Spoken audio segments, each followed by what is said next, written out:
بسم اللہ الرحمن الرحیم۔ السلام علیکم ناظرین، عرفان ہاشمی آپ کو شو میں خوش آمدید کہتا ہوں، اور اسلام آباد سے ہمارے ساتھ موجود ہیں ابراہیم رائے صاحب۔ رائے صاحب السلام علیکم۔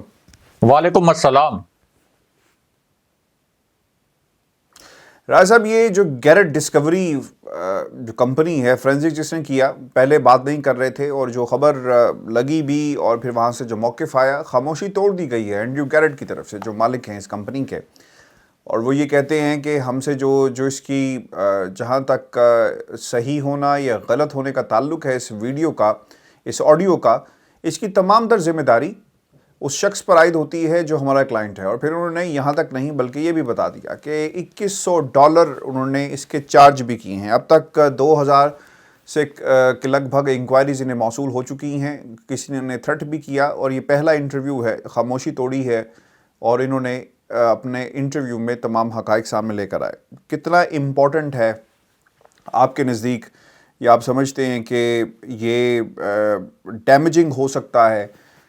پاکستان مسلم لیگ نون کے لیے، اور ڈیمیجنگ ہو سکتا ہے مریم نواز صاحبہ کے لیے؟ کیونکہ یہ جو خبر ہے ڈان پیپر کی، اور وہاں پر جو انہوں نے جس طرح رپورٹ کیا ہے،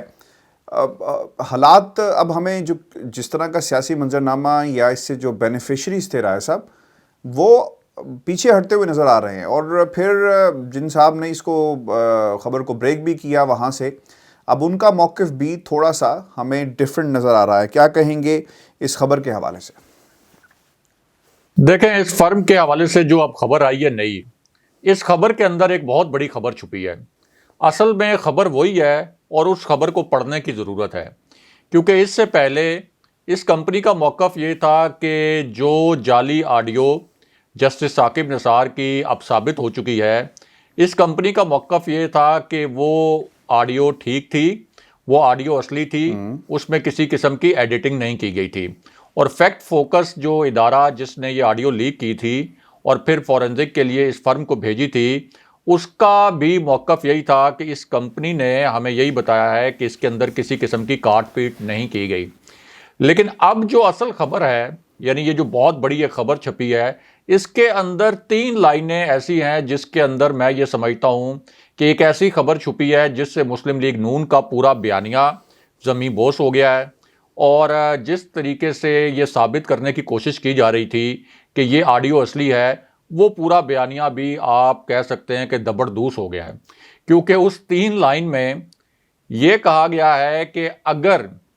کوئی آڈیو ایسی ہو جو کہ مختلف ٹکڑوں سے بنائی گئی ہو، یعنی اس آڈیو میں مختلف تقریروں کے یا مختلف آوازوں کے ٹکڑے استعمال کیے گئے ہوں، اور اس کے بعد اس کو ایک نئی ڈیوائس پر ریکارڈ کر لیا جائے، اور اس کے بعد پھر ہمیں دیا جائے کہ اب ہم اس آڈیو کا فورینزک معائنہ کریں، تو جو دوسری ریکارڈنگ ہوگی اس کے اندر ہم یہ ڈیٹیکٹ نہیں کر سکتے، ہم یہ نہیں بتا سکتے کہ اس سے پہلے یہ آڈیو کوئی مختلف ٹکڑے جوڑ کر بنی ہے۔ یعنی اگر ہم اس کو آسان الفاظ میں سمجھائیں، میرا خیال ہے کہ آپ سمجھ گئے ہوں گے، اپنے ویورز کے لیے دوبارہ سمجھانے کی کوشش کرتے ہیں کہ ایک آڈیو مختلف ٹکڑے بنا کر بنائی گئی، اس کے بعد اس کو ایک اور ڈیوائس پہ ریکارڈ کیا گیا، اس ڈیوائس پر ریکارڈ کرنے کے بعد اس کمپنی کو بھیجا گیا، اس کمپنی نے جو دوسری مرتبہ ریکارڈڈ تھی آڈیو، اس کا فورینزک آڈٹ کیا، اور انہوں نے کہا کہ اس کے اندر کوئی انٹرپشن نہیں ہے، کوئی کاٹ پیٹ نہیں ہے، کوئی ایڈیٹڈ اس کا ورژن نہیں ہے۔ اس کا مطلب یہ ہوا کہ جو پہلے والے ٹکڑے تھے اور پہلی والی ویڈیو تھی، اس کو یہ ڈیٹیکٹ نہیں کر سکتے، اور اس کمپنی نے بڑے واضح الفاظ میں اب یہ بتایا ہے۔ اسی وجہ سے کمپنی نے یہ الفاظ بھی استعمال کیے کہ یہ ویڈیو جو ہے، اس کی آپ یہ کہہ سکتے ہیں کہ اصلی ہونے یا نہ ہونے کا جو دار و مدار ہے وہ رپورٹر کی ساکھ پر ہے، اور ہمیں نہیں معلوم کہ رپورٹر نے یہ ویڈیو، یہ آڈیو جو ہے، یہ کہاں سے حاصل کی تھی۔ تو اس سے تو یہ ثابت ہو گیا کہ اب اس کمپنی کو بھی پتہ چل گیا کہ اس آڈیو کے اندر جسٹس ثاقب نثار کی تقریروں کے مختلف ٹکڑے کاٹ کر لگائے گئے تھے۔ اب چونکہ ان تقریروں کی ویڈیوز بھی سامنے آ چکی ہیں، تو اس لیے ایک پیچیدہ اور مشکل صورتحال بن گئی تھی اس کمپنی کے لیے بھی، اور اس کمپنی کی اپنی ساکھ داؤ پر لگ چکی تھی۔ اب اس وجہ سے اس کمپنی نے یہ وضاحت کرنا مناسب سمجھا ہے کہ اگر ہمارے پاس آنے سے پہلے، یعنی جس فارم میں، جس شکل میں ہمارے پاس یہ آڈیو آئی ہے، اس سے پہلے ہی اگر کوئی ٹکڑے بنا کر اس آڈیو کو ریکارڈ کیا گیا، پھر اس کو ایک نئی ڈیوائس پہ اس کی ریکارڈنگ کی گئی، تو اس میں ہمارا کوئی قصور نہیں ہے. ہمیں نہ بتایا جائے کہ ہم نے ایک جعلی ویڈیو کی تصدیق کر دی، اس میں ہمارا قصور نہیں ہے، بلکہ ہمیں یہ آڈیو پرووائڈ کرنے والے کا قصور ہے. یعنی ان کا اشارہ فیکٹ فوکس کا جو ادارہ جس نے یہ آڈیو لیک کی ہے اس کی جانب ہے. اب آ جائیں کہ یہ آڈیو کس نے دی ہوگی فیکٹ فوکس کو. تو فیکٹ فوکس نے کہیں بھی یہ دعویٰ نہیں کیا کہ انہوں نے خود کوئی تحقیقات کر کے یہ آڈیو حاصل کی، یا کوئی ایسا انہوں نے سٹنگ آپریشن پاکستان میں آ کر کیا، یا کوئی ان کے کسی نمائندے نے، اس ادارے کے کسی نمائندے نے جسٹس ثاقب نثار سے فون پر بات کی اور وہ کوئی کال ریکارڈ کر لی گئی. انہوں نے بھی یہی الفاظ استعمال کیے تھے کہ ہمیں یہ آڈیو ملی 2 ماہ پہلے. اور سب جانتے ہیں کہ فیکٹ فوکس کو یہ 2 ماہ پہلے اگر آڈیو ملی تو کیا یہ پیپلز پارٹی نے بھیجی ہوگی، کیا وزیر اعظم عمران خان نے بھیجی ہوگی، یا جنرل باجوہ نے بھیجی ہوگی، یعنی تحریک انصاف نے بھیجی ہوگی؟ کون بھیج سکتا ہے؟ آپ ذرا کون بھیج سکتا ہے؟ مسلم لیگ نون نے بھیجی ہوگی. انہوں نے ڈاکٹر میں آپ کی نا بات کاٹ رہا ہوں، معذرت چاہتا ہوں، نارملی میں آپ کی بات مکمل ہونے دیتا ہوں. میرا خیال ہے کہ پولیٹیکل اس نیریو پہ جو سچویشن بنتی ہے اس کے اوپر ہم بعد میں آتے ہیں. لیکن سر میری یہاں پہ کچھ لوگوں سے بات ہوئی ہے جو فرینزک ایکسپرٹس ہیں، اور میں نے ان سے کہا، کیونکہ میں اپنی ویڈیوز میں رائے صاحب یہ کہہ چکا ہوں کہ اس کا فرینزک ہونا چاہیے، کوئی بھی کروائے. اگر کوئی نہیں کروائے گا تو ہم خود چاہیں گے کہ اس کا فرینزک ہو جائے. پاکستان میں تو کچھ لوگ دعویٰ کر رہے ہیں کہ جی فرینزک ہو چکا ہے، رپورٹس آ چکے ہیں. میری آج سر ایک فرینزک ایکسپرٹ سے بات ہوئی، اور وہ فرینزک ایکسپرٹ مجھے یہ کہتے ہیں کہ جناب ٹیکنالوجی موجود ہے، اور ہمارے انالسٹ اس بات کا تعین کر سکتے ہیں کہ کیا ویڈیو یا آڈیو جو بھی دی گئی ہے یہ سلائسڈ ہے، پیچڈ ورک ہوا یا نہیں ہوا. کیونکہ جو ویوز ہیں، آڈیو ویوز، ان کی 3D ماڈلنگ ہوگی اور پھر اسے چیک کیا جائے گا. تو میرا خیال ہے کہ یہاں پر ایکسپرٹ جو ڈفرینس آف اوپینین آ رہا ہے یہ بھی بڑا میٹر کرتا ہے. اس کمپنی کے پاس کس قسم کی ایکسپرٹیز ہے. اگر یہ کہتے ہیں کہ آپ نے ایک پیچ ورک کیا اور آڈیو کو رینڈر کرنے کے بعد کسی دوسرے ڈیوائس کے اوپر اس کو ریکارڈ کر لیا، تو یہ کہنا یا یہ جانچنا کہ جناب اس میں کہیں پیچ ورک تھا ممکن نہیں ہے. یہاں پر سر انفارمیشن جو اینالسٹ برطانیہ کے ہیں وہ کہتے ہیں کہ یہ چیک کیا جا سکتا ہے کہ کتنی دفعہ اور کہاں کہاں پر سلائسڈ کیا گیا، پیچ ورک کیا گیا. ایسی ٹیکنالوجی یہاں پر لوگوں کے پاس موجود ہے. دیکھیں ان ایکسپرٹس کی اپنی رائے ہو سکتی ہے، لیکن یہ کمپنی اب اتنا بیک فٹ پر چلی گئی ہے. یہ جو کہہ رہے ہیں کہ کوئی 500 کے قریب صحافیوں نے ہم سے کانٹیکٹ کیا، اور پھر یہ جو ایک نام نہاد دعویٰ کر رہے ہیں، ایک جھوٹا دعویٰ کر رہے ہیں کہ ہمیں دھمکیاں مل رہی ہیں، وہ اصل میں دھمکیاں نہیں مل رہی ہیں ہاشمی صاحب. وہ کوئی جو پاکستانی جرنلسٹ ہیں انہوں نے ان سے رابطہ کر کے ان کے سامنے رکھی ہیں جسٹس ثاقب نثار کی وہ تقریریں جن سے مختلف الفاظ اٹھا کر اس آڈیو میں استعمال کیے گئے، اور ان سے صرف یہ سوال کیا گیا کہ دیکھیں یہ تو ویڈیوز موجود ہیں جسٹس ثاقب نثار کی، پھر آپ کیسے تصدیق کر سکتے تھے اس جعلی آڈیو کی؟ تو آپ اپنا یہ جو ڈیسیژن ہے کیا اس کو ریویو کرنا پسند کریں گے؟ اسی طرح جن پاکستانیوں کی وہ بات کر رہے ہیں، تو بہت سے پاکستانی ایسے ہیں جن کو پہلے ہی پتہ چل چکا ہے جسٹس ثاقب نثار کی ویڈیوز کے سامنے آنے کے بعد کہ یہ آڈیو جعلی ہے. ان میں سے بھی بہت سے لوگوں نے رابطہ کیا ہوگا، تحریک انصاف کے کارکنوں نے بھی رابطہ کیا ہوگا، اور ان کو یہ کہا ہوگا اور ان کو بتایا ہوگا کہ آپ نے ایک غلط طریقے سے اس آڈیو کی تصدیق کی یا آپ کو دھوکہ دیا گیا، جس کے بعد ہی اب اس کمپنی نے ایک وضاحت بھی جاری کی ہے. اور یہ جو دھمکیوں والی بات ہے ہاشمی صاحب، اگر اس کے اندر کوئی جان ہوتی اور یہ دھمکیوں والی بات ٹھیک ہوتی تو ظاہر ہے کہ وہ امریکہ میں بیٹھے ہوئے ہیں، ان کے پاس لیگل آپشنز بھی بہت زیادہ ہیں، تو وہ اس طرح خاموش ہو کے نہ بیٹھتے. اور اگر سپوز ان کو کسی ٹویٹر ہینڈل سے بھی کوئی دھمکی وغیرہ دی گئی ہے تو وہ اس ٹویٹر ہینڈل کو بھی ایکسپوز کرتے. لیکن اب تو جو آخری ان کے پاس ایک ایکسکیوز تھا نون لیگ کے پاس کہ دیکھیں امریکہ کی ایک فورنزک کمپنی نے اس کو ویریفائی کیا اور اس کا آڈٹ کیا، وہ آخری ایکسکیوز بھی ختم ہو گیا ہے، اور یہ کمپنی بھی اپنے موقف سے پیچھے ہٹ گئی ہے. یا آپ کہہ لیں کہ جان چھڑا لی ہے اس نے یہ کہہ کے کہ اگر پہلے سے جو ٹکڑے موجود تھے ان کو دوبارہ سے ریکارڈ کیا گیا کسی اور ڈیوائس پہ تو ہمارا قصور نہیں ہے، پھر ہم سے نہ پوچھا جائے بلکہ پھر رپورٹر سے پوچھا جائے کہ اس نے ہمیں کس قسم کی آڈیو فراہم کی تھی، اور یہ رپورٹر ہی بتا سکتا ہے کہ اس کو یہ آڈیو کہاں سے ملی تھی۔ تو یہ آخری جس کے اوپر یہ سارا کھیل کھیلنے کی کوشش کر رہے تھے، سارا دار و مدار یہی تھا کہ کمپنی اپنے موقف پر کھڑی ہو جائے، لیکن کمپنی بھی اپنے موقف پر کھڑی نہیں ہوئی۔ راج صاحب، یہ $2100 لیے انہوں نے، $2100 کے اندر یعنی نورانی صاحب نے $2100 پے کیے ہیں اس کمپنی کو اس کی فورینزک کرنے کے لیے۔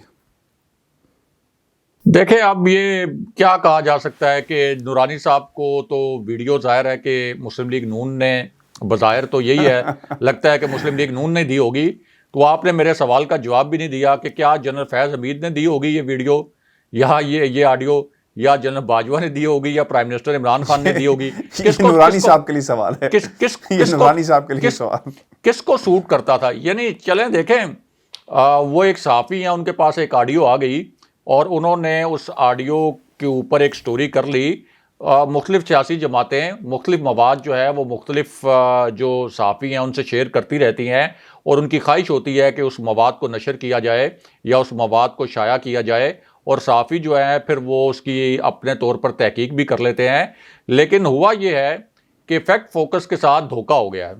یعنی یہ جو نورانی صاحب ہیں ان کے ساتھ اصل میں دھوکہ ہو گیا ہے، اور یہ دھوکہ ان لوگوں نے کیا ہے جنہوں نے نورانی صاحب کو یہ آڈیو فراہم کی تھی، اور یہ کہہ کر فراہم کی تھی کہ یہ بالکل ایک اصلی آڈیو ہے۔ نورانی صاحب اب امریکہ میں بیٹھے ہوئے ہیں تو انہوں نے اپنے طور پر یقیناً تحقیق کی ہوگی۔ ایک صحافی جو ہوتا ہے وہ ہمیشہ تحقیق کرنے کے بعد ہی کوشش ہوتی ہے اس کی خبر دے، لیکن اس میں آپ کہہ سکتے ہیں کہ شاید ان کو مس گائیڈ کیا گیا، اور انہوں نے پھر جب اس کو فورینزک آڈٹ کروایا تو اس کے بعد شاید ان کو زیادہ حوصلہ ہو گیا کہ اب مجھے یہ خبر شائع کر دینی چاہیے، لیکن اب یہ ثابت ہو گیا ہے کہ یہ آڈیو مکمل طور پر جعلی تھی اور اس کا فورینزک آڈٹ بھی جعلی تھا۔ سر ایک خبر آپ کے پاس بھی ہے، اور رانا شمیم کے حوالے سے جو جج تھے گلگت بلتستان چیف جج، اس کے حوالے سے کچھ باتیں ہیں، وہ اس سے پردہ اٹھائیں اور ہمیں بتائیں کہ کیا کہا ہے ان کے بارے میں ایک شخصیت نے۔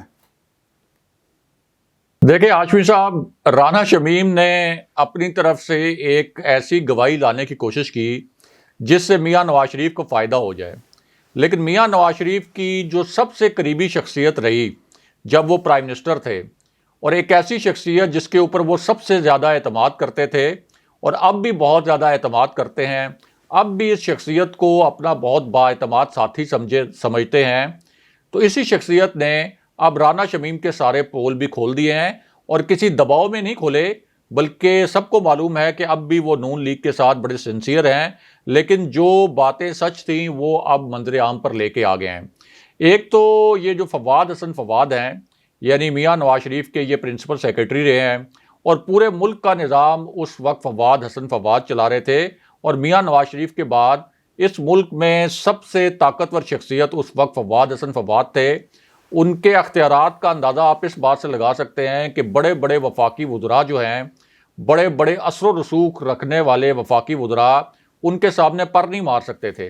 اور کوئی فائل اپنی اپروو نہیں کروا سکتے تھے۔ اسی طرح کیپٹن صفدر نے بڑی کیمپین کی تھی فواد حسن فواد کے خلاف، بڑی تقریریں کی عوامی جلسوں میں، یہاں تک کہ قومی اسمبلی میں تقریر کر دی ان کے خلاف، لیکن میاں نواز شریف نے کیپٹن صفدر کی بات نہیں مانی اور وہ فواد حسن فواد کے ساتھ کھڑے ہو گئے۔ تو اس سے آپ اندازہ لگا سکتے ہیں کہ فواد حسن فواد میاں نواز شریف کے کتنے قریب تھے۔ اور یہ جو پرنسپل سیکرٹریز ہوتے ہیں ہاشمی صاحب، ان کا انتخاب کوئی بھی پرائم منسٹر بڑے سوچ سمجھ کر کرتا ہے۔ جس طرح پرائم منسٹر عمران خان کے پرنسپل سیکرٹری ہیں اعظم خان، تو پرائم منسٹر عمران خان ان پر بے حد اعتماد کرتے ہیں، بہت قابل، بہت دیانتدار آفیسر سمجھتے ہیں، اور اعظم خان بھی آپ یہ کہہ سکتے ہیں کہ پرائم منسٹر عمران خان کے بعد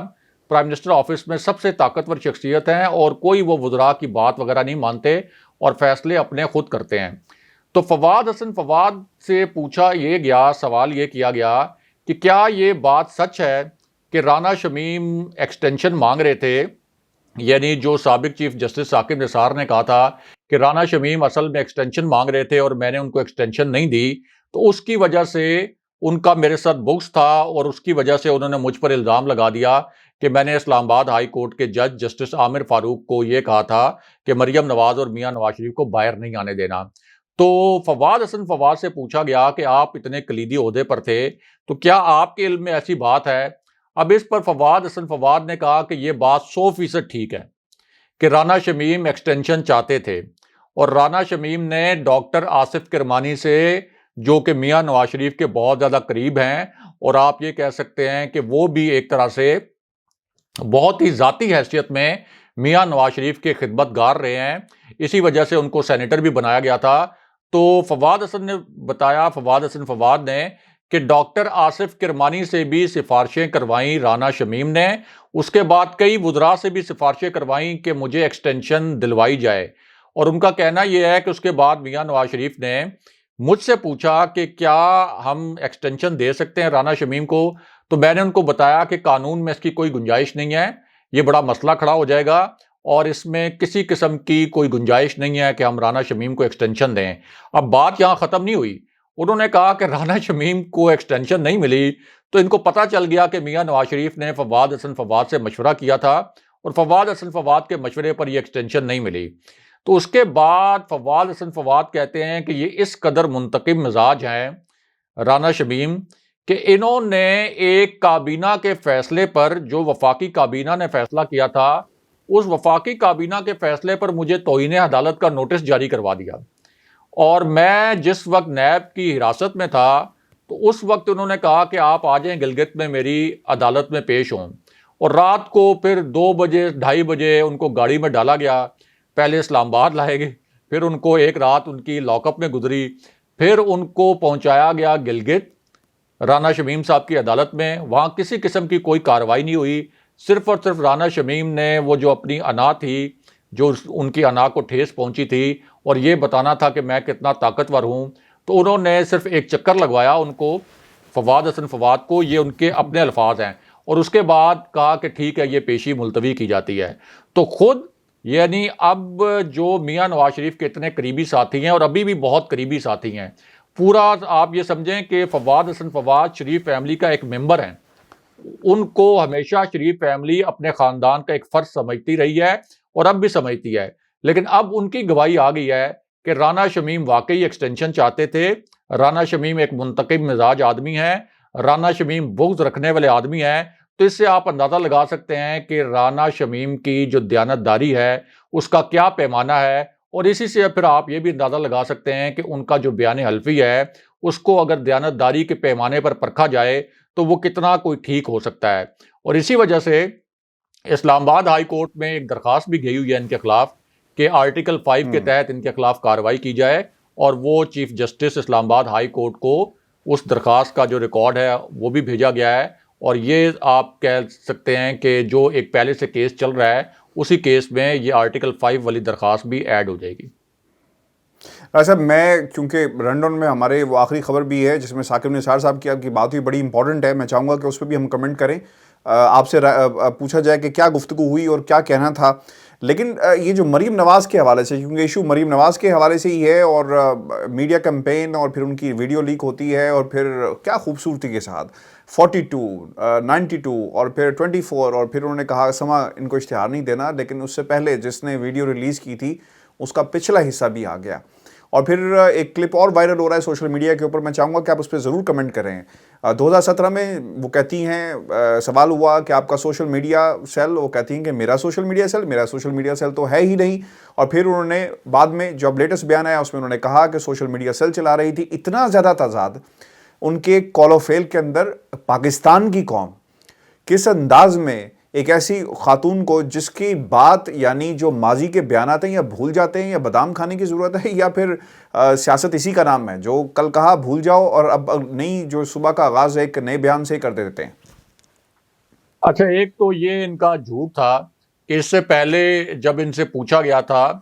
کہ کیا آپ نون لیگ کا سوشل میڈیا سیل یا میڈیا سیل چلاتی رہی ہیں، تو اس وقت تو انہوں نے انکار کر دیا تھا، لیکن اب جو انہوں نے اعتراف جرم کیا کہ یعنی وہ آڈیو میری ہی ہے جس آڈیو میں میں یہ کہہ رہی ہوں کہ فلاں فلاں چینل کو سرکاری اشتہار نہیں دینے، ہاں وہ آڈیو میری ہے، فیبریکیٹڈ بھی نہیں ہے، ایڈیٹڈ بھی نہیں ہے، اور یہ آڈیو اس وقت کی ہے جب میں میڈیا سیل چلا رہی تھی. یعنی ایک تو انہوں نے جو اپنا پہلے والا جھوٹ تھا اس کو خود ہی ایکسپوز کر دیا. دوسرا اس سے بڑا جھوٹ آپ ملاحظہ کریں ہاشمی صاحب کہ مسلم لیگ نون کی جانب سے ایک سٹیٹمنٹ آیا اور یہ کہا گیا کہ اصل میں مریم نواز کی یہ جو آڈیو لیک ہوئی ہے جس میں وہ یہ کہہ رہی ہیں کہ مختلف چینلز کو جو ان کے بارے میں کرٹیکل ہیں ان کو اشتہارات نہ دیے جائیں. تو یہ آڈیو ہے 2009 کی. یہ ایک باقاعدہ سٹیٹمنٹ جاری کیا گیا مسلم لیگ نون کے میڈیا سیل کی جانب سے کہ مریم نواز کی یہ آڈیو 2009 کی ہے. اب اس میں دو باتیں ہاشمی صاحب. ایک تو مریم نواز جن چینلز کے متعلق بات کر رہی تھیں اس آڈیو میں تو ان کی آواز میں یہ سنا جا سکتا ہے کہ وہ 92 کا بھی ذکر کر رہی تھیں. یعنی جن چینلز کو اشتہار نہ دینے کا ذکر وہ کر رہی تھی ان میں 92 کا بھی وہ ذکر کر رہی تھیں. تو 2009 میں تو 92 لانچ ہی نہیں ہوا تھا. 2009 میں تو 92 چینل آیا ہی نہیں تھا. اس کا مطلب ہے کہ یہ بات بھی سراسر جھوٹ ہے اور سب کو معلوم ہے کہ یہ اس وقت کی آڈیو ہے کہ جس وقت مسلم لیگ نون اقتدار میں تھی. 2009 میں مسلم لیگ نون اقتدار میں نہیں تھی, نہ مریم نواز کو میڈیا سیل چلا رہی تھیں. مریم نواز نے میڈیا سیل چلانا شروع کیا جب مسلم لیگ نون اقتدار میں آئی. سرکاری خرچے پر یہ میڈیا سیل چلا. اس کی تفصیلات حکومت منظر عام پر بھی لے کے آئی ہے. 10 ارب روپے غیر قانونی طریقے سے خرچ کیے گئے جو حکومت نے دعویٰ کیا ہے. 10 ارب روپے جی 10 ارب روپے جی سب کتنا قرضہ اتر جائے گا پاکستان کا 10 ارب روپے سے؟ آپ اندازہ کر لیں. اور یہ انہوں نے بتایا کہ 12 سے 15 ارب روپے. چیف منسٹر تو یعنی وزیر اعلیٰ تو شہباز شریف تھے, لیکن ظاہر ہے کہ اگر پنجاب پر بھی تنقید ہو تو اوورآل مسلم لیگ نون کے نیریٹو کو نقصان پہنچتا. تو وہاں کا میڈیا بھی انہوں نے قابو کر لیا تھا. اور فواد چودھری نے اپنے پریس کانفرنس میں بتایا کہ 12 سے 15 ارب روپے وہ بھی غیر قانونی طریقے سے اس وقت خرچ کیے گئے پنجاب حکومت میں بھی. اور 2 کروڑ روپے سے یہ جو میڈیا سیل کے صرف ملازمین ہیں ان کو ہائر کیا گیا. یعنی یہ سب کچھ وزیر اعظم ہاؤس میں ہوتا رہا سرکاری خرچ پر. اور اب اس کے متعلق آڈیوز بھی جو ہیں وہ سامنے آ رہی ہیں. اور پہلے مریم نواز کہتی تھی میں میڈیا سیل میں نے کبھی نہیں چلایا. اب وہ کہتی ہیں کہ یہ آڈیوز اس وقت کی ہیں جب میں میڈیا سیل چلا رہی تھی. ثاقب نثار صاحب, سر میں چاہوں گا کہ آپ کی بات بھی ہوئی اور انہی کے حوالے سے ہوئی, یہ بھی بتائیں کہ کیا بات ہوئی تاکہ لوگوں کو پتہ چل سکے کہ مریم نواز اس وقت کیا کر رہی ہیں اور جو لوگ جن لوگوں کے خلاف سازش کی جا رہی ہے ان کا ان کے بارے میں کیا خیال ہے. دیکھیں مریم نواز نے جو پریس کانفرنس کی جس میں جسٹس ثاقب نثار پر الزامات عائد کیے, جنرل فیض حمید پر بھی الزامات عائد کیے اور یہ تاثر دیا کہ جسٹس ثاقب نثار کی تقریروں کے کچھ حصے تو سامنے آ گئے جن سے کچھ الفاظ لے کر اس آڈیو میں شامل کیے گئے تھے, لیکن باقی جو الفاظ ہیں ان کے متعلق بتایا جائے کہ وہ کون سی تقریروں سے لیے گئے تھے. ایک تو وہ تقریریں بھی سامنے آنے والی ہیں. دوسرا جو انہوں نے یہ کہا کہ عدلیہ کو از خود نوٹس لینا چاہیے لیکن ہم خود عدالت میں نہیں جائیں گے. تو اس پورے معاملے پر میں نے جسٹس ثاقب نثار سے رابطہ کیا تھا اور ان سے پوچھا تھا کہ مریم نواز کی اس پریس کانفرنس پر اور ان الزامات پر آپ کا کیا رد عمل ہے. اب اس پر جسٹس صاحب نے مجھے یہ کہا کہ ایک تو یہ جو آڈیو ہے اب مکمل طور پر جعلی ثابت ہو چکی ہے. مسلم لیگ نون نے ایک سازش کی تھی اور یہ ان کی سازش ناکام ہو چکی ہے. انہوں نے کریڈٹ بھی دیا 2 ٹوک کو بھی, انسائیڈ نیوز کو, اور جو میڈیا چینلز لے کے آئے یہ حقائق سامنے. ساتھ ہی انہوں نے یہ کہا کہ اصل میں جب بھی اس طرح کی جعلی آڈیو ٹیپس لائی جاتی ہیں عدلیہ کے متعلق جو کہ ثابت بھی ہو گئی ہے یہ, تو اس کا مقصد صرف یہ ہوتا ہے کہ عدالتوں کو دباؤ میں لانا اور اس کی ٹائمنگ کو دیکھنا بہت زیادہ اہم ہے کہ یہ جو ایک جعلی ٹیپ بنائی گئی جو مکمل طور پر ہر طرح سے جعلی ثابت ہو گئی ہے اس کی ٹائمنگ کتنی اہم تھی. یعنی ان کا تاثر یہ تھا, براہ راست انہوں نے یہ الفاظ نہیں بولے لیکن ان کا تاثر یہ تھا کہ مریم نواز کی اپیلوں کی سماعت ہو رہی ہے اسلام آباد ہائی کورٹ میں. آگے نیا الیکشن آنے والا ہے, ظاہر ہے کہ 1.25 سال رہ گئے ہیں. میاں نواز شریف تاحیات نااہل ہیں, مریم نواز نااہل ہو چکی ہیں.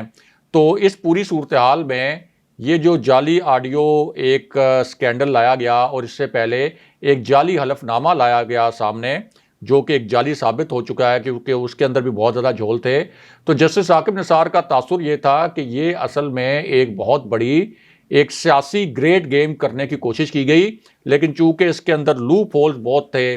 بہت زیادہ جھول تھے، اس وجہ سے یہ دونوں ڈرامے بے نقاب ہو گئے۔ اور انہوں نے یہ بھی کہا کہ جب میں چیف جسٹس تھا اس وقت بھی میری عدالت مکمل طور پر آزاد تھی، سوال ہی نہیں پیدا ہوتا کہ کسی ادارے نے یعنی ISI نے یا آرمی نے مجھ پر کوئی دباؤ ڈالا ہو اور مجھ سے کوئی فیصلے کروائے ہوں۔ اور انہوں نے کہا کہ میرا یہ بھی خیال ہے کہ اس وقت بھی جو پاکستان کی سپریم کورٹ ہے وہ مکمل طور پر آزادانہ طور پر فیصلے کر رہی ہے۔